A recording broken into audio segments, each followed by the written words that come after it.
Well, I am so honored to be here. I feel like it is very timely that we are addressing this subject, and I want to introduce you to my family.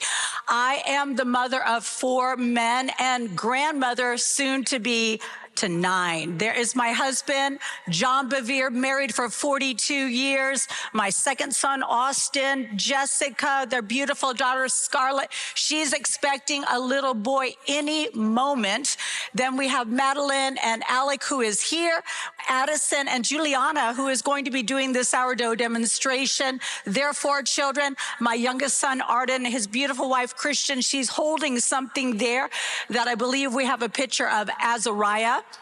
There he is. Finally, an Italian-looking grandchild. He was conceived in Venice, proving that what you behold is what you become. I do believe that this is the motivation for why I do what I do. Family is the most important thing to me. I believe that family is the answer to so many of the problems in the world right now. And I do believe that female is something worth fighting for. G.K. Chesterton warned, when people stop believing in God, they don't believe in nothing. They believe in anything.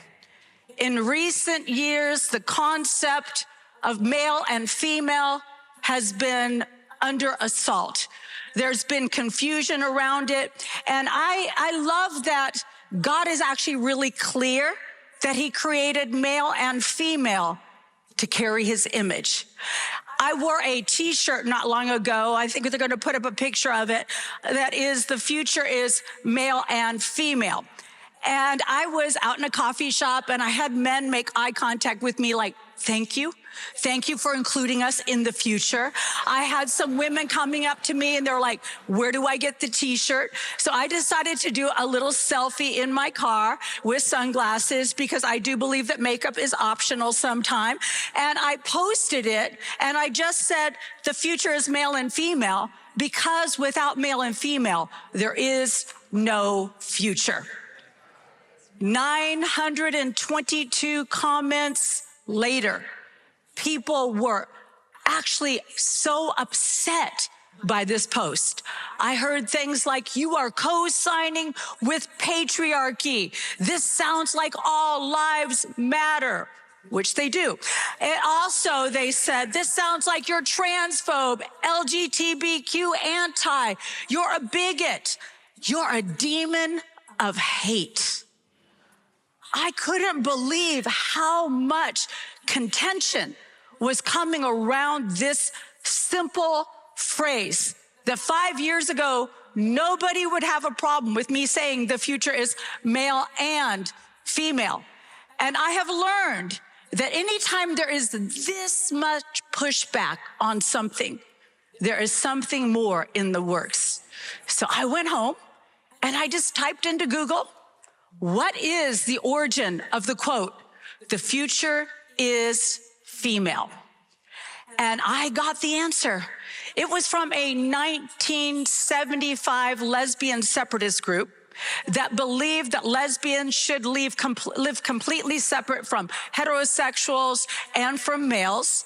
And they said that the future is female was part of a presentation of what a well-dressed dyke would wear. It was brought back into popularity in 2015 by Hillary Clinton. And they interviewed the person that began this whole trend. And she said, what is your hope for the quote, the future is female? She said, it is a call to war, an invocation, and a spell to cast. Guys, 25% of the proceeds from any of the paraphernalia that says the future is female goes to Planned Parenthood. I sat down with my grandson, who is also here right now, Asher, and I said, Asher, what are some of your thoughts when you hear the future is female? And he paused for a moment and he said, it feels like I'm unnecessary. Is that what we want for the males? To feel unnecessary? Is that what we want for our sons, for our grandsons? for our brothers, for our husbands, for our co-workers.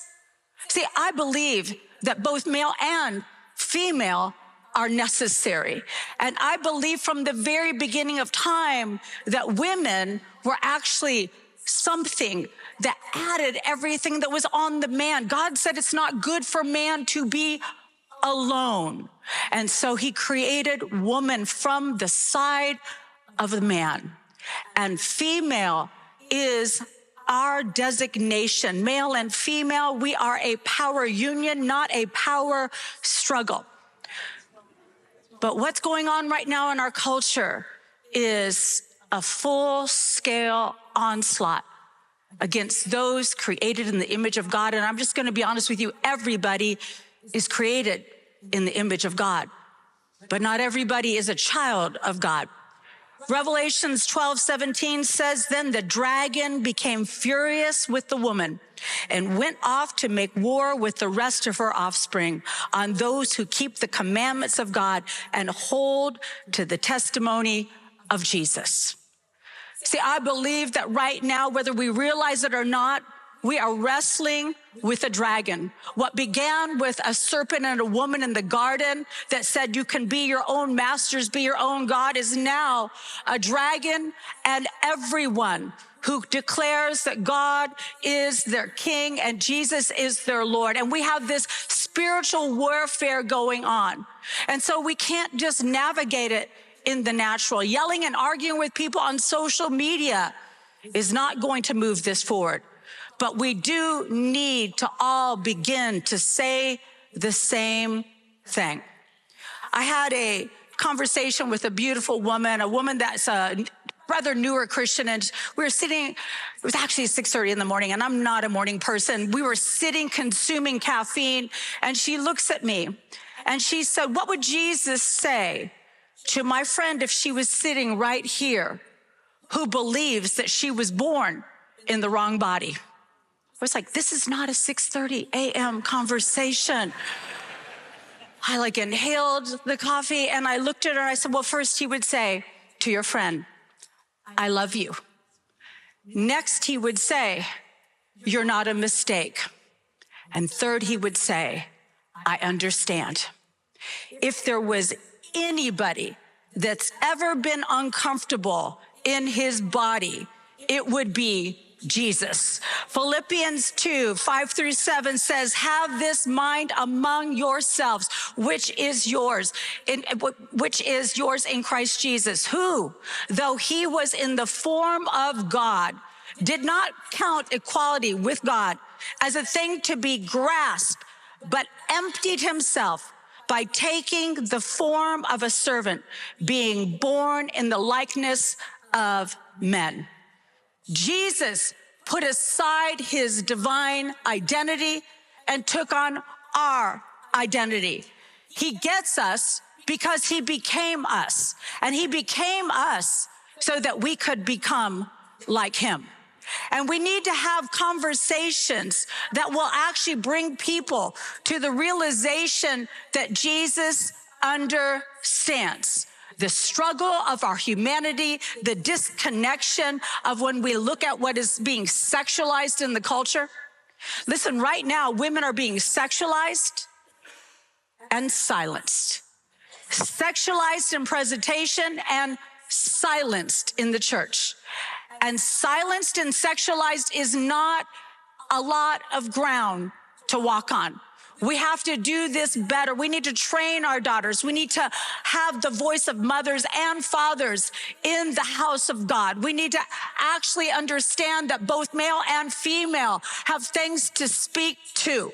But instead, we have used our voice against one another. Instead of remembering, we're supposed to use our voice on a serpent and say, it is written. So how have we gotten here? I actually, when I did the deep dive to find out about the future as female, I thought, how in the world have we gotten here? And I found a very interesting article. It was written by a woman, that sister was one of the major leaders. Lilia Karp had hosted these women, and it was Kate Mellett who actually gathered with 12 women. 12 women. 12 women got together in 1969, and the leader said, "Why are we here today?" And they answered, "To make a revolution." "What kind of revolution?" She replied. "A cultural revolution." "How do we make a cultural revolution?" she demanded. "By destroying the American family," they answered. "And how do we destroy the family?" she came back. "By destroying the American patriarch." They cried exuberantly. "And how do we destroy the American patriarch?" She replied, "By taking away his power." "And how do we do that?" "By destroying monogamy." "And how can we destroy monogamy?" "By promoting promiscuity, eroticism," which would be pornography, "prostitution, and homosexuality." It almost appears that this group of 12 women understood something that we have forgotten. We need strong men. We need men who are patriarchs. See, our God is the God of Abraham, Isaac, and Jacob. That sounds like a patriarchal line to me.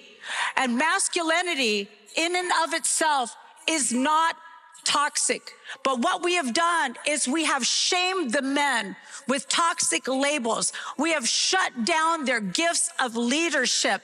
And now we are finding a breakdown. See, they understood to take away the man's power, they needed to remove the woman, because the addition of the woman is what gives purpose to the man. The addition of the woman is what multiplies what is on his life. They pushed the men out into the workplace, and there they infiltrated it with pornography. They made it sound like, hey, monogamy is a joke. Nobody can be married. Nobody can be committed to one person. And then they began on the women. They began to have collective consciousness groups, and they began to ask the women, "Don't you believe there is something more to life?" Betty Friedan wrote the book, The Feminine Mystique. All the women were like, yes, I have a house, I have children, but I am not fulfilled. It's interesting to me, at the same time as women's liberation was happening, the Jesus revolution was happening. What the women were looking for was a spiritual awakening, but instead we settled for what the feminists told us would make us happy. But I am here to tell you that I believe that feminists are some of the most anti-female people you will ever meet, because they tell the women, if you want to be powerful, you need to act like a man. But I don't want to act like a man. I want to be a powerful woman. I want to know what it is to be a godly wife, godly mother, godly grandmother, godly voice to a culture that is looking for people who will speak truth. And I get that it's hard. Whenever I post anything, Friday I posted, hey, Title IX, this change of gender identity means your daughters might not be safe in locker rooms, might not be safe in bathrooms. I had so many people push back and say, this is hate speech. No, it's truth. And it's safety. And we need to recover our voice, both male and female, for the sake of our daughters. One of my favorite quotes of all time is by a British poet and philosopher named Matthew Arnold. In the 1800s, he wrote, "If ever there comes a time when the women of the world come together, purely and simply for the benefit of mankind, they will be a force such as the world has never known." If ever there comes a time when the women of the world, the American women, the thinking women, the Christian women, come together for the benefit of all, they will be a force such as the world has never known. It's time. It's time for us to be that force. It's time for us to find our voice. It's time for us, I love what Matea said, to do it with consistent, conscientious kindness. We need to be kind, and telling people a lie is the truth is not kind. Everything in our culture is getting a generation to doubt what they can see. And when you doubt what you can see, people can slip in anything they want you to believe. Last year, I was speaking at a conference, and afterwards, an older woman came up to me, which is harder and harder for me to find since I'm in my mid-60s. She comes up to me and she said, "Did you ever know this particular minister?" I said, "I knew of him. I'm not quite as old as you, but I knew of him." And she said, "Well, I hosted him years ago. And he spoke to by women at a luncheon. And then afterwards, we were driving back to the hotel. And my husband and I turned around and he was weeping. And we said, 'Hey, what's going on?' He said, 'I see an attack coming to the United States of America.' And he said, 'The enemy is going to attack the women. And if he can get the women, he will get the children.'" Come on, women. We need to remember that we are mothers in the spirit. Whether we've ever given birth, we are made to partner with God for life. We were made to speak truth. So I think it's just time that we reverse engineer what 12 women did back in 1968. And that would be, why are we here today at the Q Summit? Well, to begin a cultural and spiritual restoration. And how does that restoration begins? It begins with loving and teaching our family how to have conversations in the safety of our home. And how is family restored? Through rebirth and forgiveness. And how does this begin? It begins with us. It will start when we honor both male and female. I'm just going to say this to every man in this room. We need your voice. We need your leadership. We need you. We need you even if everything in the culture says, "Oh, it's just Ken." Listen, we do not believe in negating the influence of men to gain influence for women.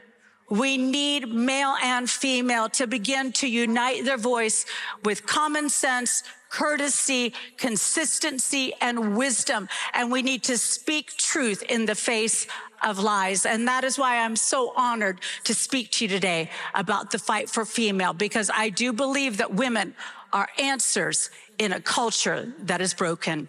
Amen.